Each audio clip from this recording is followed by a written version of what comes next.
नवरात्रि में छठे दिन मां कात्यायनी की पूजा की जाती है। इनकी उपासना और आराधना से भक्तों को बड़ी आसानी से अर्थ, धर्म, काम और मोक्ष चारों फलों की प्राप्ति होती है। उसके रोग, शोक, संताप और भय नष्ट हो जाते हैं।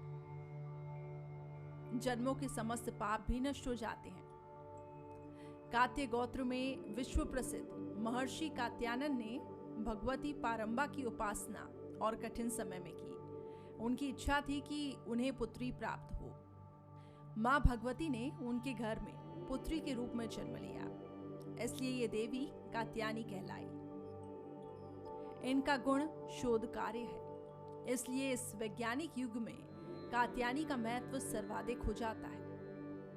इनकी कृपा से सारे कार्य पूरे हो जाते हैं। मां कात्यायनी अमोघ फलदायिनी है। माता की 4 भुजाएं हैं। दाईं तरफ का ऊपर वाला हाथ अभय मुद्रा में है और नीचे वाला हाथ वर मुद्रा में। माता के बाईं तरफ ऊपर वाले हाथ में तलवार है और नीचे वाले हाथ में कमल और फूल सुशोभित है। माता का वाहन भी सिंह है, इसलिए कहा जाता है कि इस देवी की उपासना करने से परम पद की प्राप्ति होती है।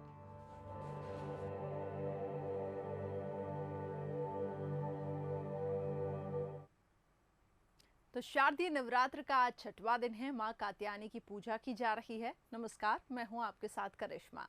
नवरात्रि शक्ति की आराधना का पर्व 9 दिन तक चलने वाली दुर्गा पूजा की शुरुआत हो चुकी है, जिसमें 9 दिन तक मां के अलग अलग रूपों की आराधना की जाएगी। मां धन, संपन्नता, ऐश्वर्य, सुख, शांति और मनोवांछित वर देने वाली है। भक्ति भाव के साथ की गई आराधना से मां प्रसन्न हो जाती है और अगर विधि विधान से आराधना की जाए तो पूजा का विशेष फल मिलता है। नवदुर्गा पर्व के 6ठे दिन की शुरुआत होती है मां कात्यायनी की पूजा से। माता के इस रूप की आखिर कैसे पूजा की जाए ताकि हमें साल भर सुख, समृद्धि और शांति मिले, इसके विधि और महत्व को हम समझने की कोशिश करेंगे। इस वक्त हमारे साथ जुड़ चुकी हैं एस्ट्रोलॉजिस्ट डॉक्टर कविता मेहता जी। मैम, आपका बहुत स्वागत है। कविता जी, मैं जानना चाहूंगी कि कैसा है मां कात्यायनी का स्वरूप। आज उनकी उपासना की जा रही है। इस रूप के उद्भव के पीछे आखिर क्या कथा जुड़ी हुई है, ये भी बताएं। जी, माँ दुर्गा का, माँ कात्यायनी स्वरूप जो है प्रचंड ऊर्जा और शक्ति, साहस, अदम्य साहस का प्रतीक है। क्रोधित स्वरूप है ये माँ का। जो है समस्त ब्रह्मांड में ऊर्जा का स्रोत जो है माँ कात्यायनी से ही प्राप्त हुआ था, क्योंकि समस्त देवताओं ने माँ कात्यायनी को ही अपनी शक्तियाँ प्रदान की थी। माँ कात्यायनी जो है वो कात्य की पुत्री थी, इसलिए उनका कात्यायनी नाम पड़ा।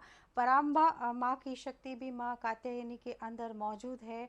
इसके साथ ही माँ कात्यायनी की आराधना जो लोग आज के दिन करते हैं उनके आज्ञा चक्र की जागृति होती है और मोक्ष मार्ग की और प्रवृत्त साधक जो है मोक्ष आज्ञा चक्र की जागृति से जो है ज्ञान की पराकाष्ठा के उच्चतम स्तर तक पहुंचता है। मनोवृत्तियों पर नियंत्रण होता है, क्योंकि ये चक्र जो है चंद्रमा से संबंधित है, मनोवृत्तियों से संबंधित है और एक साइंटिफिक इसका एक कनेक्शन भी जुड़ता है कि आज्ञा चक्र दोनों भुवों के मध्य में, कपाल के मध्य में स्थित है और यहाँ पर पीनियल ग्लैंड आती है। पीनियल ग्लैंड मानव मस्तिष्क की यहीं रहती है और पीनियल ग्लैंड जो है कभी भी हम पूर्ण कोई मनुष्य उसका उपयोग नहीं कर पाता है अपने जीवन में।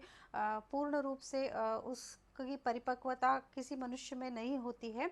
तो आज्ञा चक्र की जागृति से पीनियल ग्लैंड जो है वो पूर्ण रूप से अपना फल प्रदान करती है। पीनियल ग्लैंड का पूर्ण फल ये होता है कि मनुष्य को आनंद की अनुभूति होती है। अगर हम आध्यात्म की बात करें तो मोक्ष मार्ग की ओर जब व्यक्ति जाता है, काम, क्रोध, लोभ, मोह से निवृत्ति की ओर जब मन की अवस्था होती है तो आनंद की, परमानंद की प्राप्ति होती है। तो आज्ञा चक्र भगवान भगवती कात्यायनी की आराधना से जागृत होता है और इससे मनुष्य को आनंद की अनुभूति होती है। चलिए, तो अगर माता रानी की आराधना की जाए तो मनुष्य को आनंद की अनुभूति मिलती है। ये बताएं कि कैसे आखिर माँ की आराधना की जाए, किस प्रकार माँ की आराधना की जाए, पूजा के विधि विधान, और आज माँ को क्या अर्पित करना चाहिए ताकि माँ प्रसन्न रहे।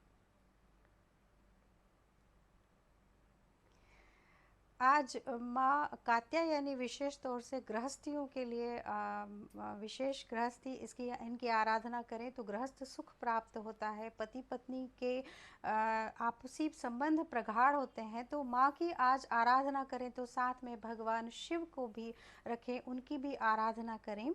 आज के दिन माँ को जो है खास तौर से जायफल अर्पित करें माँ को आज, और शहद अर्पित करने का विधान है। माँ को पीले वस्त्र और पीले फूल पसंद है तो माँ के समक्ष जब आज आराधना के लिए बैठें तो पीले वस्त्र पहनकर बैठें, माँ को पीले पुष्प गंधा आदि अर्पित करें।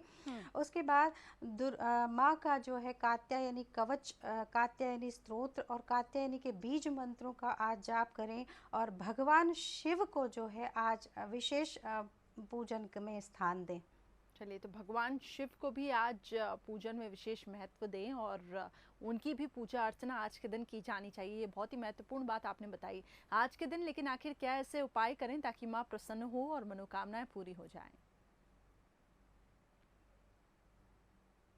जिनका गृहस्थ जीवन थोड़ा गड़बड़ हो रहा है या जो चाहते हैं कि उनको पूर्ण दाम्पत्य सुख मिले, उनको आज माँ कात्यायनी के साथ जैसे मैंने बताया कि भगवान शिव की आराधना करनी चाहिए। भगवान शिव को जो है बिल्वपत्र, धतूरा और आक आज चढ़ाएं, चंदन का तिलक लगाएं और ओम उमा महेश्वराय नमः मंत्र का आज जाप करें भगवान शिव के समक्ष। तो आपका गृहस्थ जीवन सुचारू रूप से चलेगा और सुख समृद्धि की प्राप्ति होगी। आज के दिन जो है कोई विशेष मनोकामना है तो पीपल के पत्ते पर को गंगा जल से शुद्ध करके उस पर केसर से जो है स्वस्तिक बनाएं और अपनी मनोकामनाओं के साथ माँ को अर्पित करें। आज के दिन जो है एक और उपाय किया जा सकता है। इस उपाय को करने से जो है रोग, शोक और भय की निवृत्ति होती है। आज के दिन माँ को जो है 7 कोड़ियाँ, एक श्वेत वस्त्र में 7 कोड़ियाँ, 7 गोमती चक्र, 7 मुट्ठी चावल, 7 नाग केसर ले लें और दुर्गा यंत्र को स्थापित करें और माँ के बीज मंत्र ओम ऐं ह्रीं क्लीं चामुंडाय विच्चे, ओम कात्यायनी देव्ये नमः, इस मंत्र का जो है आज जाप करते हुए इन चीज़ों को जो है जो अभिमंत्रित करें और अपने घर में रखें। इससे रोग, शोक और कर्ज की निवृत्ति होती है। आज के दिन विशेष गुड़ दान का महत्व है, तो माँ के पूजन में आज गुड़ को शामिल करें और माँ को गुड़ का भोग लगाएं। साथ में जो है आज गुड़ दान करें और दुर्गा सप्तशती के 11वें अध्याय का आज विशेष पाठ करें। जी, तो ये उपाय तो काफ़ी ज़्यादा छोटे हैं और इसको अगर करते हैं तो काफ़ी ज़्यादा फल मिलता है और माता रानी खुश होती हैं। कविता जी, अब ये बताएं कि माँ को विवाह का कारक कहा जाता है और माँ कात्यायनी अविवाहितों की मनोकामनाएं पूर्ण करती हैं। आज कुछ उपाय बताएं खास तौर से अविवाहित कन्याओं के लिए, क्योंकि हम सुबह से देख रहे थे मंदिरों में अविवाहित कन्याएं पहुँच रही थी अपने मनोवांछित वर पाने के लिए। तो आज का दिन कितना ज़्यादा महत्वपूर्ण है उनके लिए? जी, आज के दिन विवाहित कन्याएं जो है खास तौर से माँ कात्यायनी का यदि आराधना करें तो उनको मनोवांछित पर फल की प्राप्ति होती है। जिन लोगों को खास तौर से युवतियां जो हैं, अगर उनको विवाह में विलंब हो रहा है किसी कारणवश, ग्रह दोषवश, तो आज वो कुछ उपाय मैं आपको बताऊंगी, वो आज करें तो उनको मनोवांछित वर की प्राप्ति होगी। आज जो है भगवान शिव और माँ कात्यायनी दोनों का जो है पूजन करें और माँ को जो है पूजन में खास तौर से आज कच्चा दूध, चावल और सिंदूर अर्पित करें माँ को।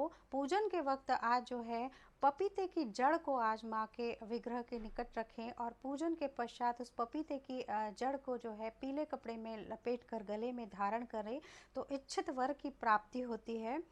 इसके साथ एक और उपाय है जो अविवाहित कन्याएं कर सकती हैं कि आज जो है कात्यायनी स्तोत्र का पाठ करें और माँ के आगे घी का दीप प्रज्वलित कर माँ को जो है 5 सफ़ेद मिठाइयों और इलायची का भोग लगाएं, इलायची माँ के समक्ष अर्पित करें तो मनोवांछित वर की प्राप्ति होगी।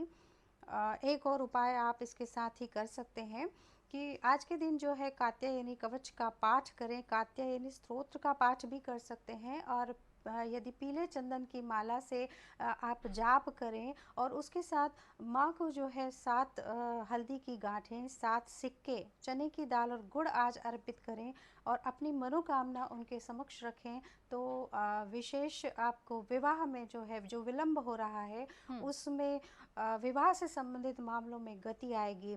आप आज के दिन कात्यायनी यंत्र भी स्थापित कर सकते हैं और यंत्र का पूजन कर अपनी मनोकामना माँ के समक्ष रखें तो आपकी मनोकामना आज अवश्य पूर्ण होगी। जी। लेकिन कविता जी, ये जानना चाहेंगे कि ज्योतिष शास्त्र में आखिर क्या योग होते हैं जिनसे विवाह में देरी होती है, क्यों इतना विलंब होता है, ये बताएं। हाँ जी, ज्योतिष शास्त्र में विवाह में जो विलंब का कारक ग्रह होता है वो खास तौर से शनि देव को माना जाता है।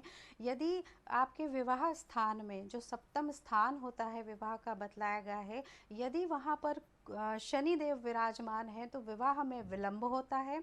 और ये जो अमूमन जो विवाह की उम्र है उससे अधिक उम्र में विवाह होता है, लेट विवाह होता है और बहुत परेशानियों से विवाह होता है। कभी कभी ऐसी स्थिति में एक दो रिश्ते होकर टूट भी जाते हैं, तत्पश्चात विवाह होता है। तो ऐसे में जो बच्चों के माता पिता हैं वो काफ़ी घबरा जाते हैं।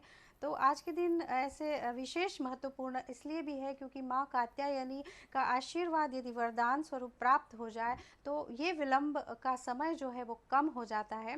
इसके साथ ही कुछ ग्रह ऐसे हैं जो विवाह में अवरोध उत्पन्न करते हैं।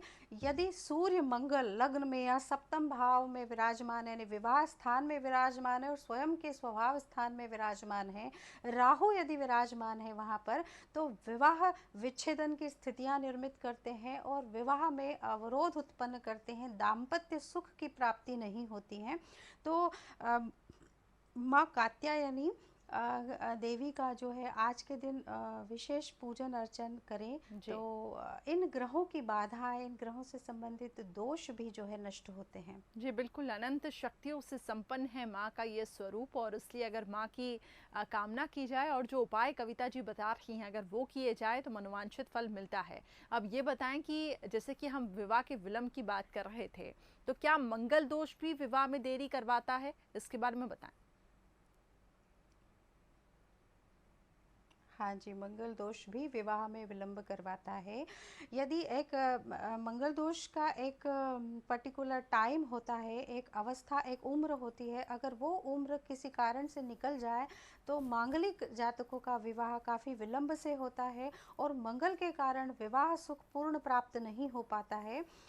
मंगल ग्रह तेजस्वी है, ओजस्वी हैं, तो मंगल से जो लोग प्रभावित होते हैं मंगल ग्रह से, युवक युवतियां जो प्रभावित होते हैं, बहुत कम उम्र में उनके विवाह के योग बन जाते हैं। यदि किसी कारणवश आजकल पढ़ाई करने में काफ़ी उम्र व्यतीत हो जाती है, अगर वो समय टाल दिया जाए तो मंगल दोष के कारण काफ़ी लंबे समय तक फिर विवाह में बाधा उत्पन्न होती है। जी। कविता जी, ये बताएं कि आखिर इन उपायों का क्या महत्व रहता है मनुष्य के जीवन में? क्या आपको लगता है क्या इन उपायों को करने से जो भी थोड़ी बहुत दिक्कत आ रही होगी, जैसा कि आपने बताया कि अगर विवाह में विलंब हो रहा है तो ये उपाय करने से फिर वो देरी नहीं होती है? क्या ऐसा अगर हम देखें प्रैक्टिकली, अगर हम देखें ज्योतिष शास्त्र के हिसाब से तो इसे माना जा रहा है कि अगर ये उपाय करते हैं तो इसका फल ज़रूर मिलता है, लेकिन क्या अगर हम इसको प्रैक्टिकली देखें तो क्या ये पॉसिबल है? क्या ये उपाय करने से जो परेशानियां हैं, जो समस्याएं हैं, वो दूर हो जाती हैं? जी, आजकल कई लोग ये प्रश्न करते हैं कि ये जो उपाय है इनसे क्या होगा, क्या भाग्य परिवर्तित हो जाएगा, जो पूर्व में हमने जो कर्म किए हैं क्या वो कट जाएंगे?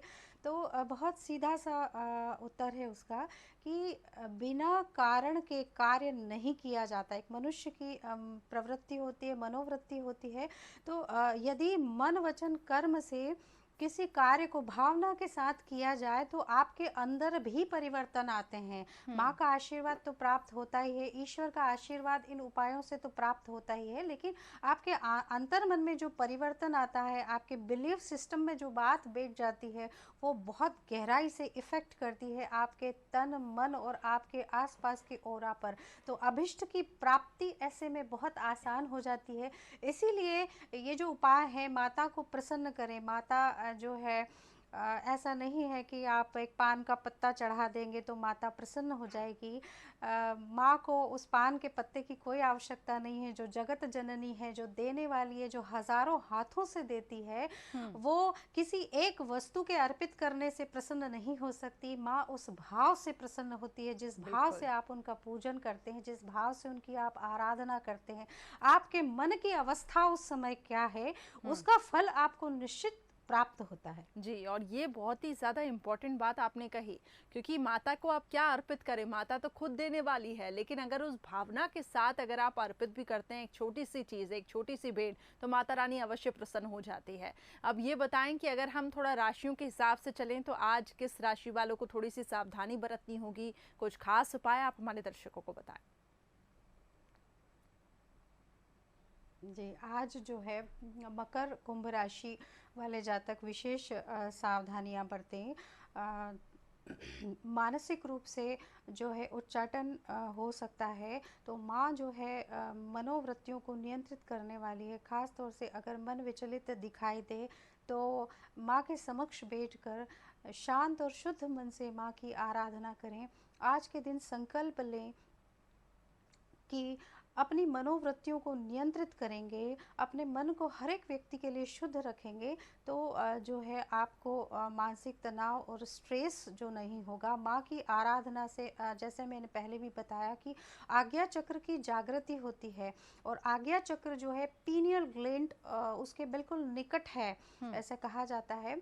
तो पीनियल ग्लैंड से सेरोटोनिन नामक हार्मोन सिक्रीट होता है, जो कि पूरे शरीर में हमारी सेल्स की कनेक्टिविटी का कारक है। यदि सेरोटोनिन नामक हार्मोन्स जो है वो उसकी मात्रा कम हो जाती है तो व्यक्ति में आत्मघात की प्रवृत्तियां बढ़ती है, आत्मघात की ओर प्रवृत्त होता है। इसलिए माँ की आराधना में आज्ञा चक्र का विशेष महत्व है। पीनियल ग्लैंड आपकी जितनी स्वस्थ होगी, आपकी मनोवृत्तियाँ, आपकी चित्त वृत्तियाँ उतनी स्वस्थ होगी और आपको आनंद की अनुभूति होगी। धन ऐश्वर्य जो भौतिक चीज़ें हैं, ये आनंद का कारक नहीं है। आनंद का कारण आपके अंदर, आपके मनोवृत्तियों में है। और अगर आप धनहीन भी हैं और आपका मन आनंदित है, प्रफुल्लित है, आपका शारीरिक स्वास्थ्य अच्छा है, तो आप जीवन को पूर्णता के साथ जीते हैं। ऐसा प्रैक्टिकली देखने में आता है और ये सत्य भी है। तो आज के दिन खास तौर से कुंभ और मकर के जातक, वृश्चिक राशि के जातक भी आज विशेष जो है माँ की आराधना कर अपने आज्ञा चक्र की जागृति की ओर बढ़ें। बिल्कुल, और इन राशि वाले जातकों को थोड़ी सी सावधानी भी बरतनी होगी ताकि माता का आशीर्वाद उन्हें मिले, इसलिए माता की आज के दिन भक्ति करें। अब ये बताएं कि हमने तो बात की कि जो अविवाहिता थी वो आखिर आज के दिन क्या करें, लेकिन जो विवाहिता हैं आखिर आज के दिन वो क्या खास उपाय करें ताकि सुख समृद्धि शांति उनके आगे के जीवन में बनी रहे। जी, वो विवाहित स्त्रियां सौभाग्य वृद्धि के लिए जो है घर की संपन्नता के लिए खास तौर से आज जो है शिव और शक्ति दोनों का जो है पूजन करें। माँ कात्यायनी शक्ति स्वरूपा के साथ उनके पति परमेश्वर भगवान शिव, भगवान रुद्र को आज मनाएं।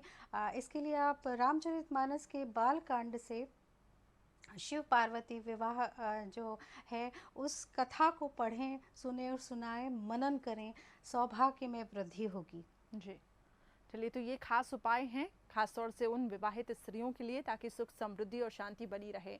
आगे अगर हम बढ़ें तो अगर हम रंगों की बात करें तो जैसे कि माँ का ये जो 9 दिन है वो काफ़ी ज़्यादा खास है और हर एक दिन से एक रंग जुड़ा हुआ है। आज के दिन अगर हम रंग की बात करें तो उसके बारे में बताएं, और रंगों का आखिर क्या महत्व होता है, क्योंकि ये भी कहा जाता है कि माता रानी प्रसन्न होती है अगर कोई सजा हुआ रहता है, और ये जो 9 दिन है वो काफ़ी ज़्यादा महत्वपूर्ण भी हो जाते हैं इसलिए। देखिए, जितने भी देवी देवता हैं, जितने भी हम ईश्वर स्वरूप जिन भी देवी देवताओं की आराधना करते हैं, उनकी मूर्तियों को आप देखें बहुत सजी सवरी और व्यवस्थित होती है। तो ईश्वर के समक्ष जब भी जाएं, व्यवस्थित होकर जाएं, हम्म। तन से व्यवस्थित होकर जाएं, मन से व्यवस्थित होकर जाएं। और रंगों का जो ये 7 रंग प्रकृति में विद्यमान है, उनका विशेष महत्व है। वो हमारे शरीर और मन पर प्रत्यक्ष रूप से सीधा प्रभाव हमारे छोड़ते हैं। माँ कात्यायनी को पीला रंग बेहद पसंद है। वैसे तो माँ के समस्त रूपों को सफ़ेद, श्वेत वर्ण, लाल रंग और पीला रंग पसंद है, पर माँ कात्यायनी की आराधना के समय पीला वस्त्र धारण करें।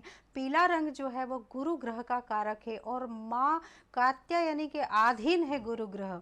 गुरु ग्रह ज्ञान के देवता हैं। गुरु तो इन्हें गुरु शब्द यानी बड़ा, जो बड़ा है, जो विशाल है, जो विस्तारित है, जो बुद्धि को विस्तार देने वाला है, जो बुद्धि अगर विस्तारित होगी, चेतना जागृत होगी, और जागृत चेतना में ज्ञान का संग्रह अधिक होगा और ज्ञान से मोक्ष की प्राप्ति होगी।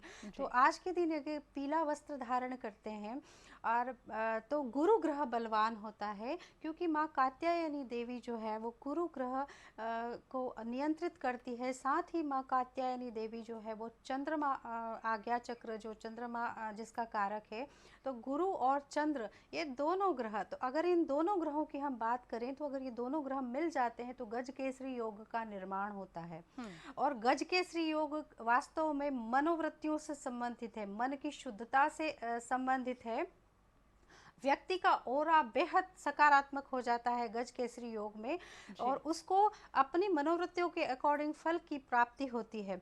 इसलिए रंगों का आज विशेष महत्व है हमारे जीवन में। आज के दिन नहीं, हमेशा रंगों का विशेष महत्व है। रंग और परिधान हमेशा ऐसे पहने जो आपके ओरा को बढ़ाएं, आपके ओरा को सकारात्मक करें। और ख़ास तौर से नवरात्र हैं, तो नवरात्र में विशेष जो है तन और मन को व्यवस्थित रखकर माँ की आराधना करें। आपको अपनी आराधना का विशेष फल प्राप्त होगा, मनोवांछित फल प्राप्त होगा। चलिए, ये तो बहुत ही सुंदर बात आपने कही कि जब भी मंदिर में जाते हैं, भगवान के समक्ष भी जाते हैं, तो तन और मन से व्यवस्थित होकर जाएं, और तभी ये आशीर्वाद मिलता है और भगवान भी खुश रहते हैं, खासतौर से माता रानी। ये अब बताएं कि नियमों का पालन करना आखिर कितना ज़रूरी हो जाता है?